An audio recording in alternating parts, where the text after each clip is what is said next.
Whether the silver price goes parabolic or the semiconductors or Bitcoin, at some point, it comes down hard. It's been a hefty and deep correction, but it was also a necessary and a healthy correction. I don't think that gold has lost its safe haven role or anything. What's the worst case here for gold? Maybe another. We're back with Florian Grummes, Managing Director of Midas Touch Consulting. On the agenda today, the Federal Reserve, inflation expectations, interest rate expectations, what is going on with gold and silver and Bitcoin. The markets overall. Florian Grummes covers all of these topics and more. Welcome back to the show, Florian. Good to see you again. David, my friend, it's good to see you. Thanks for having me. Yes, my friend. You are, you were living in Dubai and currently you're not there. We can talk about the situation in Iran and the Middle East and how that's impacting markets. The Federal Reserve yesterday met. We're speaking today on July 30th, and the FOMC decided to keep rates steady. It was discussed whether or not the recent inflation shock that was reflected in the CPI is a symptom of higher inflation that's persistent or higher inflation that came from a supply shock. And I'll play for you a clip and show you Kevin Warsh's answer. But what is your interpretation of why CPI was higher and whether or not CPI will stay higher? Well, I mean, there's no secret about the rising oil prices overall since the beginning of the year, and especially, of course, since the escalation in the Middle East and the Iran war.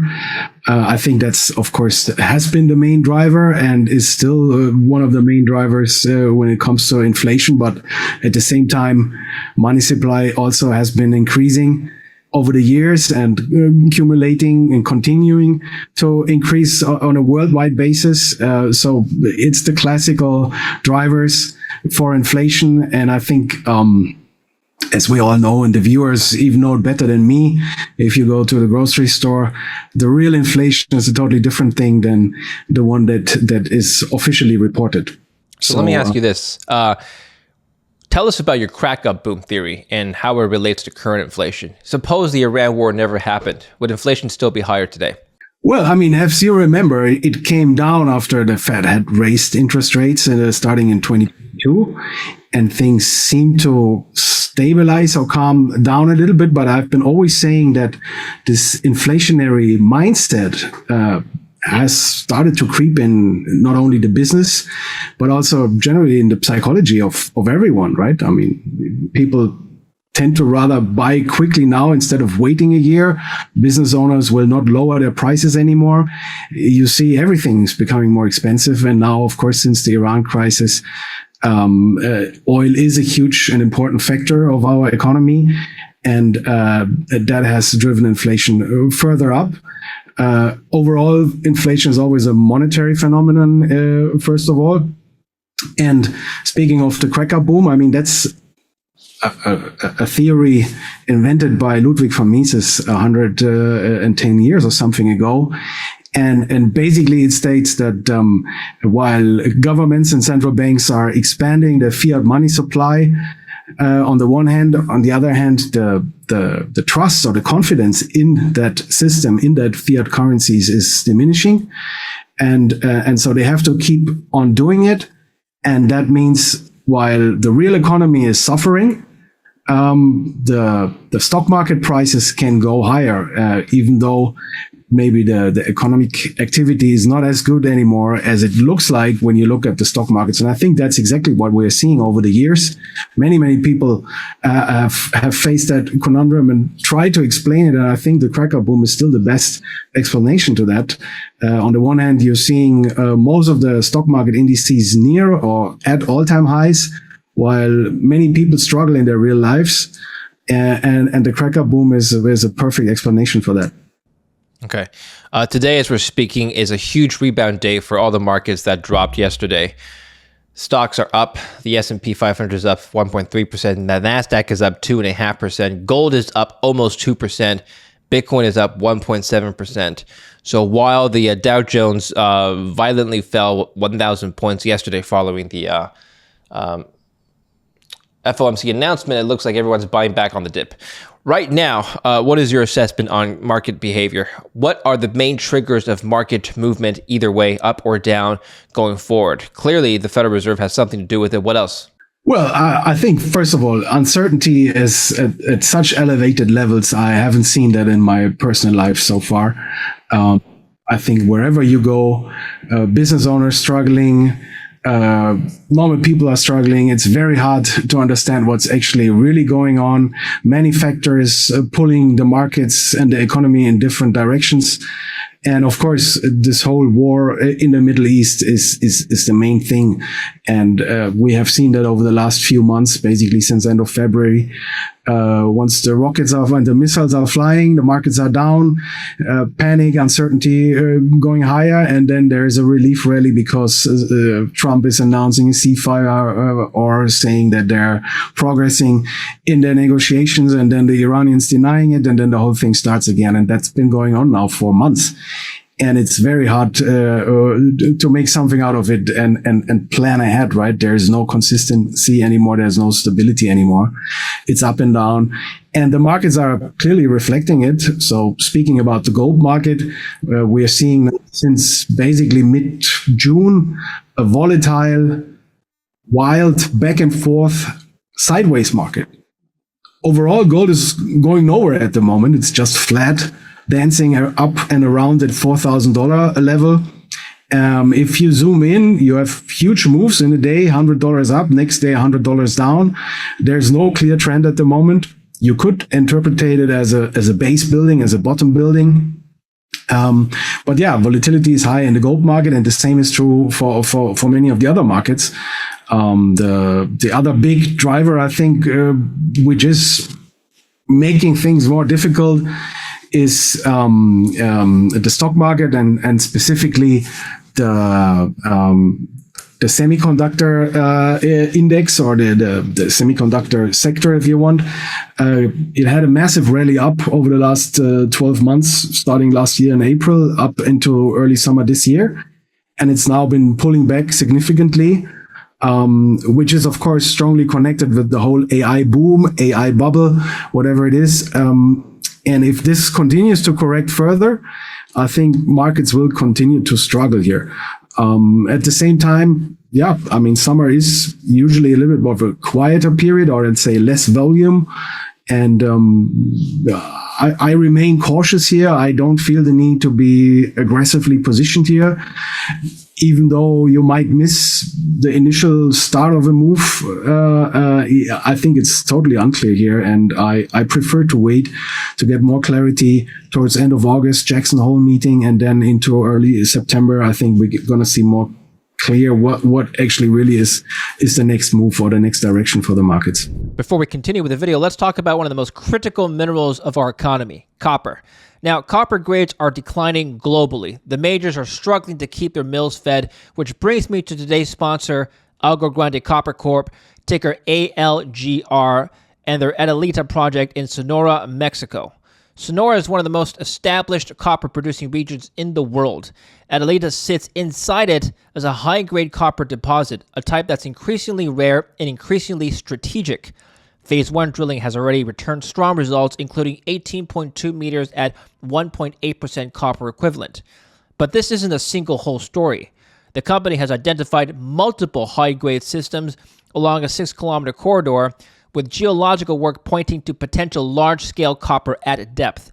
Phase 2 drill targets are already being defined. The technical team includes Peter Megal of Mag Silver and Raymond Janis of Atex Resources, both with proven track records in this type of geology. Ticker is ALGR. Scan the QR code here or go to the link in the description down below to learn more. I'd like to play for you. I'll come back to the markets in just a minute, but let me play for you this clip from the FOMC press conference. Take a listen. So the Fed funds rate is now about 75 basis points below the 2-year yield. Suggests markets think you'll have to tighten eventually, about 100 basis points below most Taylor rule estimates. You're hitting your employment mandate, inflation stays high. Why should rates not be higher today? Rates are higher today than they were 42 days ago. Markets have made decisions because we step back in part from trying to influence those. Market judgments have moved up on what nominal rates are across the Treasury curve. That doesn't mean we take them as by dictation, but we're observing them. So I think it's a mischaracterization to say that markets haven't reacted because we didn't move today. Markets are reacting in real time. Monetary policy matters not just by what we say or even what we do. Monetary policy matters by how it affects the real economy. And these prices that we see in financial markets is one of the many ways in which it affects the real economy. As we speak today, the 10-year yield has jumped once more. The 30 yield is up another 1.38%. And this comes on the back of actually stronger stocks, like I told you earlier. So it looks like equities and gold are recovering from yesterday's sell-off, despite the fact that the 10-year and 30-year are still climbing up. What is your assessment and interpretation of what Kevin Warsh just said, which is that the Fed has stepped back in that role and the markets have taken over? The nominal yield has gone up, and 40 days ago, the nominal yield was much lower. Yeah. Well, first of all, let me honestly tell you that I pay attention to the FOMC meetings and their rate decisions, but I don't pay too much attention. I much rather look at the charts and at the price action. I'm myself not understanding why the whole world is so focused on this guy and the Fed, while in the end of the day, all they're doing for years and decades is printing money out of thin air, right? So, I mean, that's the reality of things. And if you go back, for example, in the 1970s, you had extremely high interest rates until a Fed chair stepped in, Volcker, and really changed policies. We haven't seen any of that yet.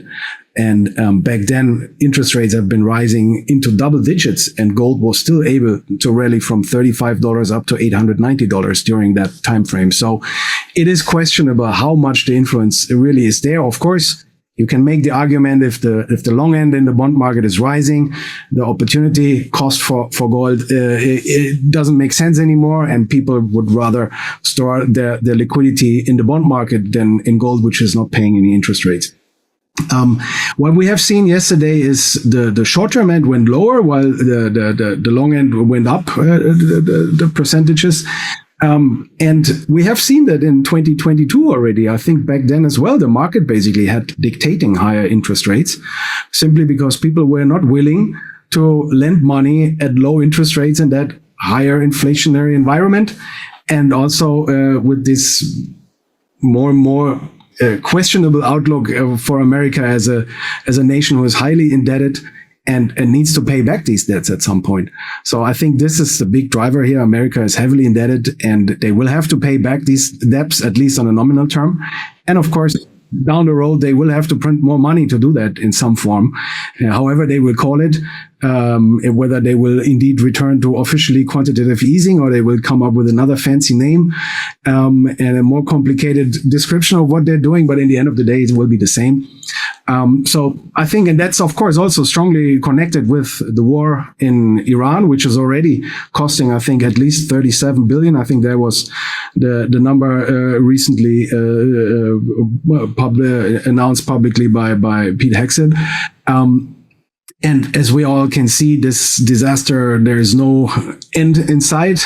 There is no exit for Trump, apparently. And somebody has to pay it, right? And if America will need to refinance their debt, I think over the next 12 months, something between 10 and 12 trillion needs to be refinanced. The market is demanding higher interest rates, and that's actually dictating what the Fed in the end of the day will do. And they're trying to balance the whole thing here. And I think it was making sense to not raise interest rates here at this point. But at the end of the day, the market is making these decisions, and that has been already the case for the last few years. Florian, you're German. Okay, and the ECB has raised rates already, and there's a strong indication they may do it again in September. The ECB doesn't have a dual mandate like the Americans do. They have a single mandate to focus on inflation. And so the ECB made the recent decision in June to raise because of inflation. Now, I just want to get your personal assessment of whether or not that's a correct policy given the economic situation in Europe. But I'll read you some stats here from out of Germany as well. This came in a couple of days ago. Volkswagen is reporting potentially mass layoffs. Car makers expect to sell 3% fewer vehicles this year. It could eliminate 100,000 jobs. It's deliberating this across the auto sector in Germany. I'll just read you a few stats I've pulled out before this interview here.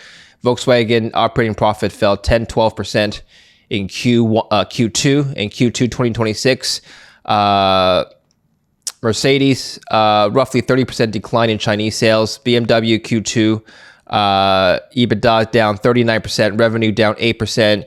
Porsche, arguably the largest, toughest transition, deliveries down 16% globally in first half of 2026.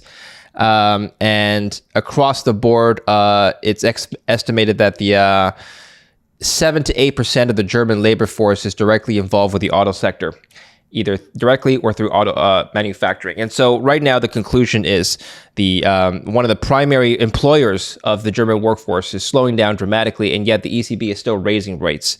What is your response? Well, first of all, I have to honestly tell you that, this whole thing is so complicated, and it's so easy for me to tell you something here in a YouTube interview what I would do or what the central bankers are doing wrong, right?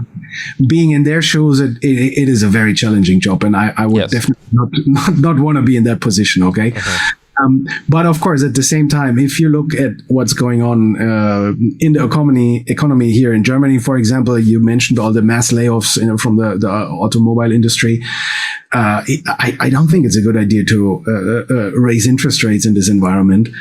Probably the better idea would be, even though it is against my sound money ideals, probably the better move would be to really float the economy with lower interest rates and more money to stimulate growth.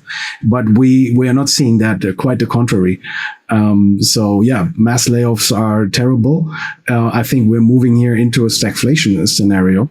Persistent inflation, especially due to these high oil prices, the ongoing war, the high level of uncertainty, the international war for commodities, which the European zone doesn't have too much of, and at the same time continuing to expand the money supply. Yeah, that's creating stagflation, and that's actually the worst scenario for the normal people. What is happening with gold? Let's suppose we have a situation where the long end of the treasury curve continues to rise, the 10 and 30-year continues to rise. Will that put continuous downward pressure on gold, Florian? Not necessarily. I mean, it depends how you interpret why the long end is rising, right? Is it rising because confidence is being lost in that currency, and people who would lend the money to these states are not accepting the current interest rate? They want to see more because they say the risk is much higher, the inflationary risk is much higher. I need to have a higher yield here to lend you my money. Is it that, or is it because you say, okay, gold is going down because all the money will pile into the bond market because finally people get more interest rates?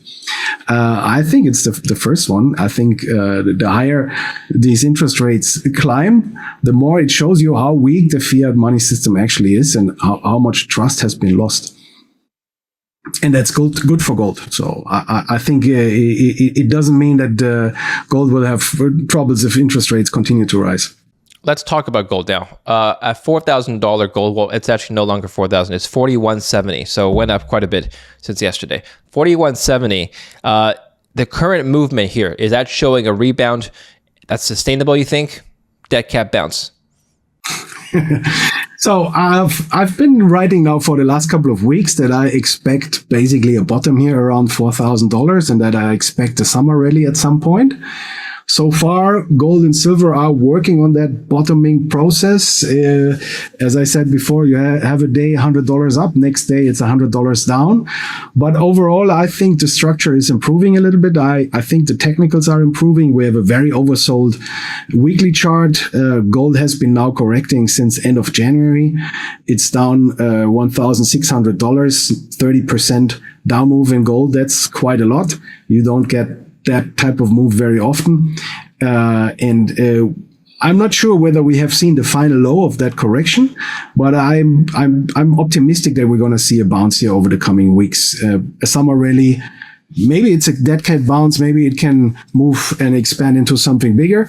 But I'm optimistic going forward the next few weeks, maybe 1 to 3 months at least. And I think I want to see gold wants to see or should see the 50-day moving average again and the 200-day moving average again.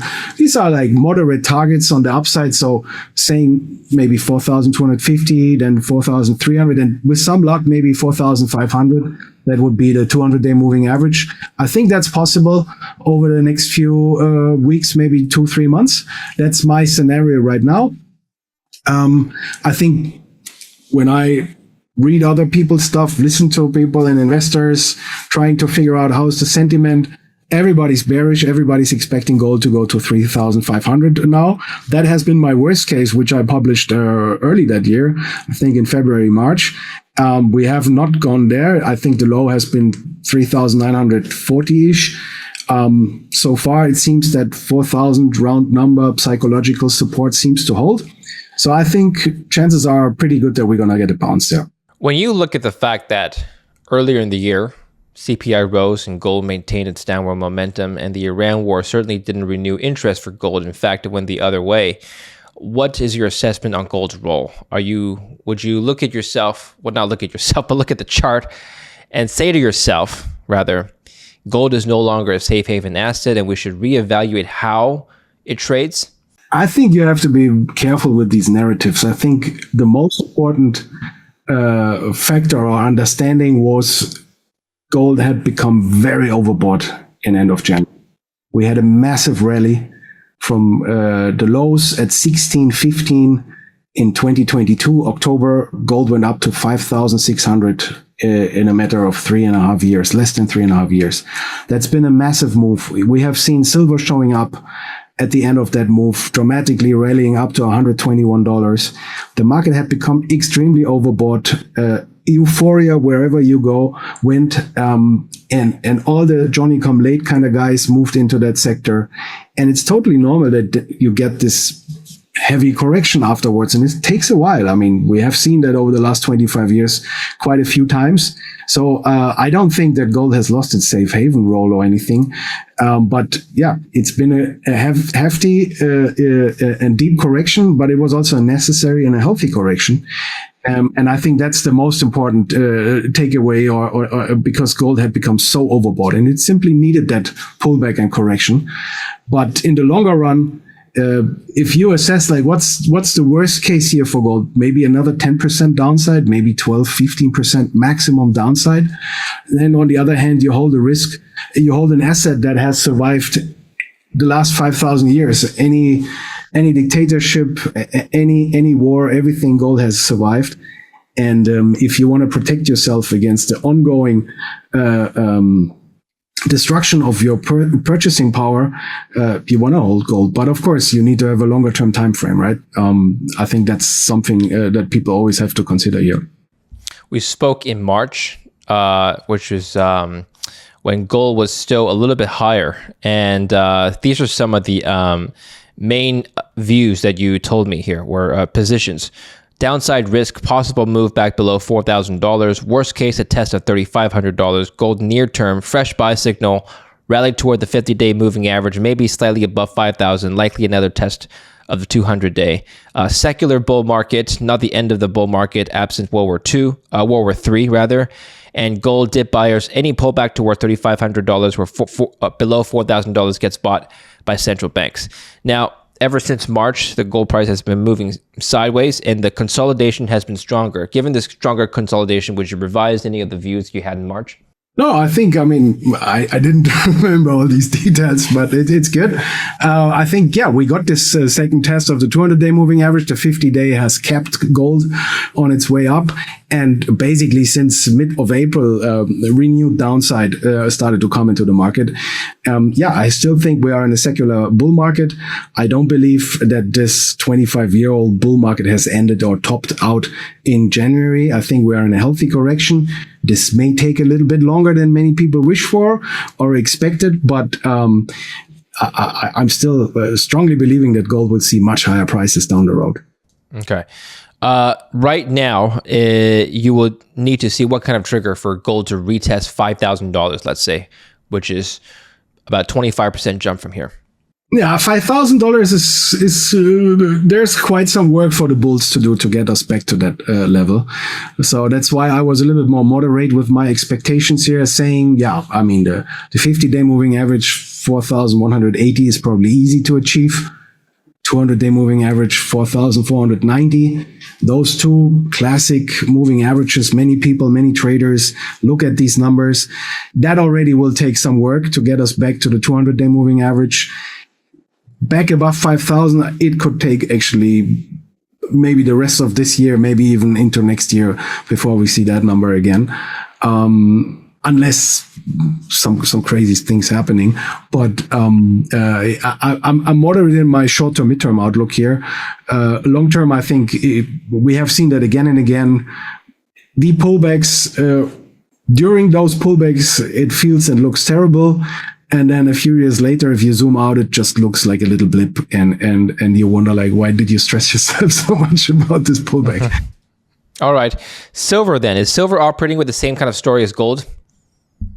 Yeah, you have the problem that silver, of course, is not being bought by central banks, right? I mean, that's the big driver for gold, especially, of course, the Chinese central bank and the Chinese people and Chinese institution buying a lot of gold.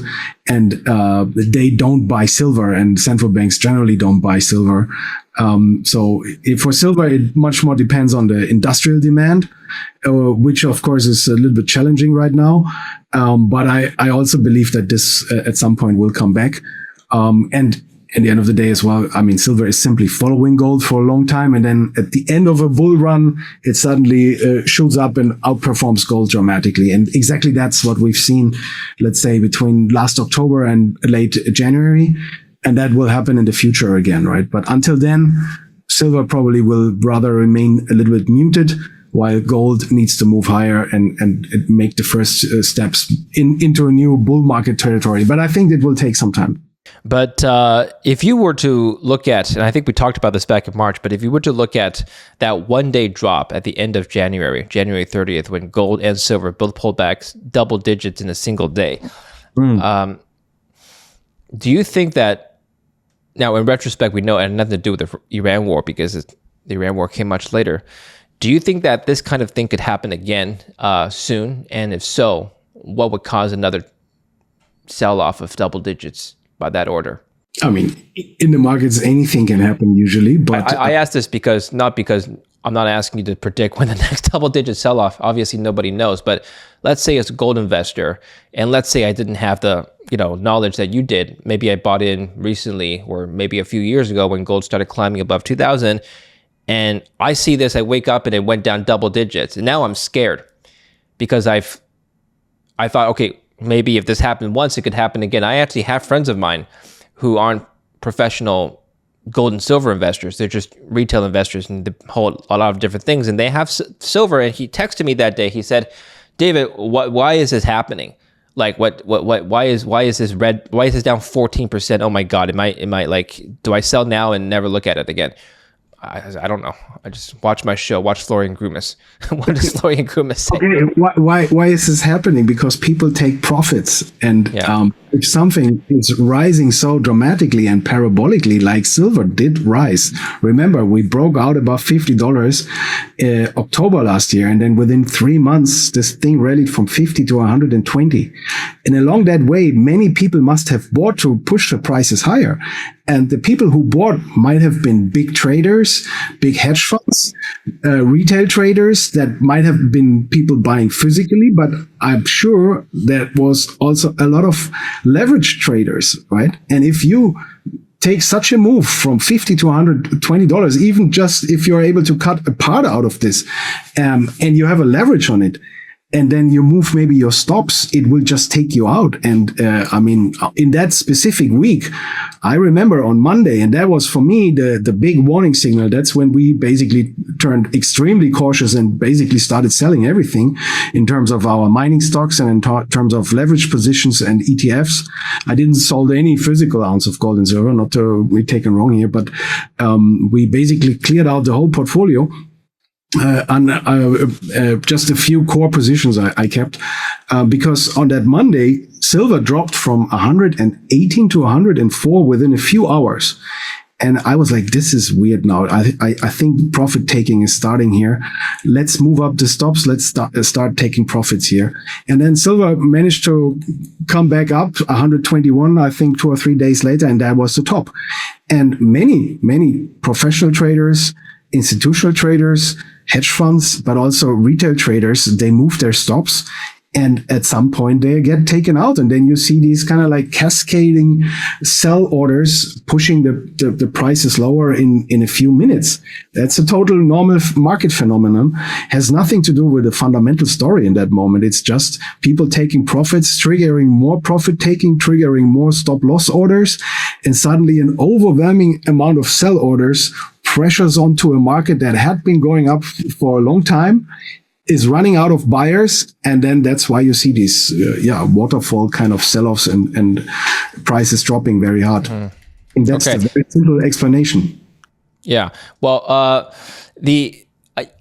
I am concerned as let's say I were a gold investor. I'm concerned about a few things. We addressed the rising interest rate equation. We addressed the narrative part. I'm also concerned about the price pattern that we've seen in the past, meaning both times in 2011 and 1980, whenever gold has peaked, it's fallen a lot more than 30%. That's just what history has shown. And I think I've addressed this with you before, but how much history rhymes, it doesn't always repeat. But how much of this time is going to be different? In other words, if you were to make the argument that this time it doesn't necessarily have to fall another 50% or so, what would that argument be? Yeah, I think this is a very valid point that you're making here. So going back the last 45 years, whenever we have seen silver spiking and going parabolic like it did between, let's say, November and January this year, what followed was usually a long bear market and a very difficult, challenging time, right? The first time when it went parabolic and topped out at $50 in 1980, it took 30 years to come back to that price level, right? And then 2011, it topped out again at $50, and it took another 14 years to take us back to $50. I have been describing that pattern as the mother of all cup and handle patterns, and we finally got that breakout above $50, and we reached that first price target out of that formation at 110-ish kind of dollars. And now the big question, of course, is this pattern still intact? Is silver, while it is correcting, coming back towards $50? Right now, the low has been 54, 50-ish. If it's coming back and testing this former resistance, is it support now within this formation? It should be, and it should hold above $50. It might take not only a few months, but maybe 1 to 3 years until it's really back in a full bull market. But I would be surprised if it breaks strongly below $50 here. I think we are in a new price range now. We have broken out above $50. As of now, I would classify this pullback as healthy, as normal. And as long as, let's say, 45 to 55, that range, if it holds over the next few months, I think silver can then start moving back up, and at some point we'll see $100 again. But okay, you're right. In the past, these parabolic rises usually have been followed by a long and severe bear market in silver. Does Bitcoin still have a future? Shifting gears now. That's another good question. I have been basically completely out of crypto since last autumn. And I'm slowly but surely getting interested again in the sector, simply because it's so neglected and nobody cares about it anymore. I think the fact that you got out is indicative of the broader retail sentiment. And I remember having worked with you for years now, and you were one of the most active people following this space for quite some time. And you're not alone. And I just wonder why. Why did you get out? Why I get out last year? Well, first of all, I didn't like the whole hype. I felt like so many Johnny come late kind of guys were in the sector. I felt like this whole beautiful initial romantic ideal idea about sound money and Bitcoin had been lost or like perverted. Basically, I didn't like all the ETFs, which is basically paper Bitcoin somehow, which opened the doors for a lot of manipulation. And I didn't like the whole leveraged house of cards that Michael Saylor had been building. There were quite a few factors, and I also simply felt that running up from 15,800 to 126,000 was quite a nice rally, and so I being through that was my fourth cycle, and knowing that crypto winters will be hard, I decided to completely move out of the sector. Yeah, I understand. What is prompting you or interesting you right now to the enough for you to look at the space again?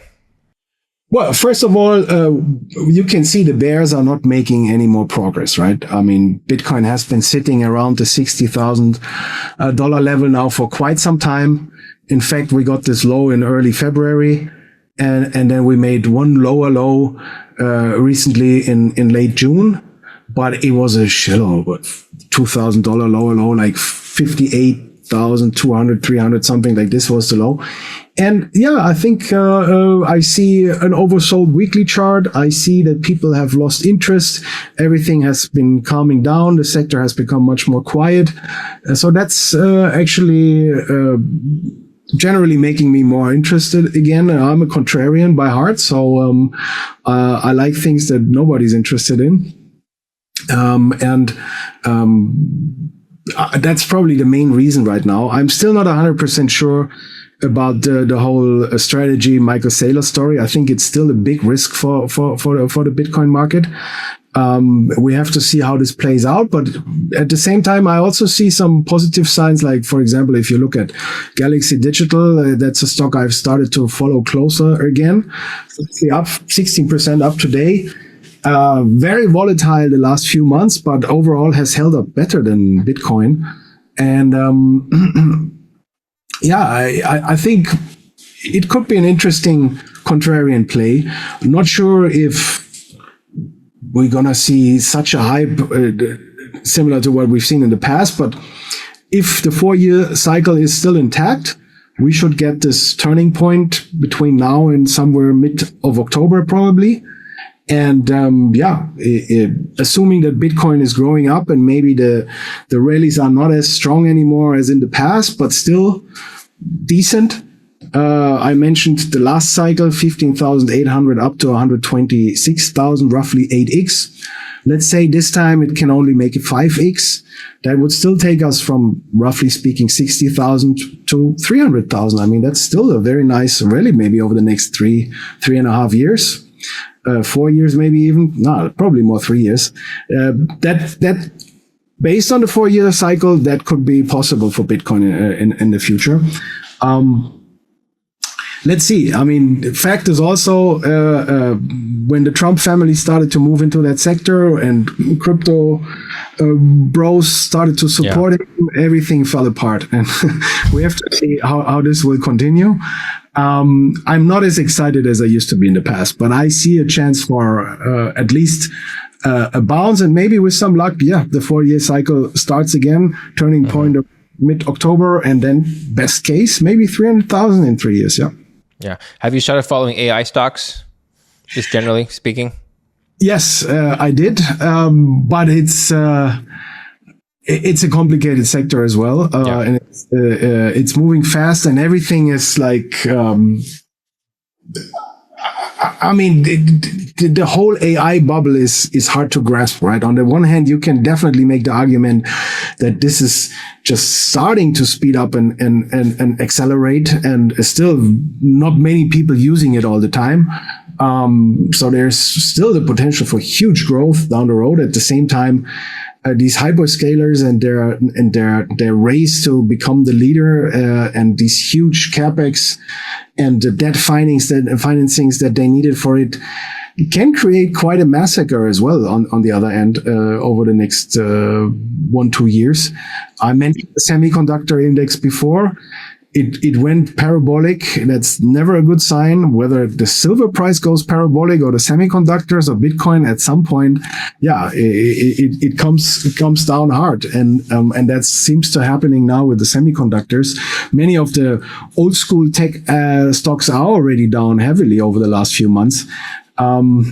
I'm a bit cautious here, but generally speaking, of course, I mean, it's an interesting sector still. And maybe if things continue like in the past, then probably that's already a buying the dip opportunity here. Excellent. Well, Florian, I appreciate your thoughts. Thank you very much. Tell us where we can find your work. Thanks for having me, David. People can find me at midastouch-consulting.com. We have a free Telegram channel. I have a free Substack as well, where I publish daily charts on gold, silver, Bitcoin. And of course on X, LinkedIn, and a few of the other social medias. We'll speak again soon. Thank you very much. And please do follow Midas Touch Consulting in the link down below and follow Florian's work. Great work. Appreciate it, Florian. Speak next time. Thank you, David. All the best for you and the viewers. Thank you. And please do like and subscribe, follow here, and follow Florian.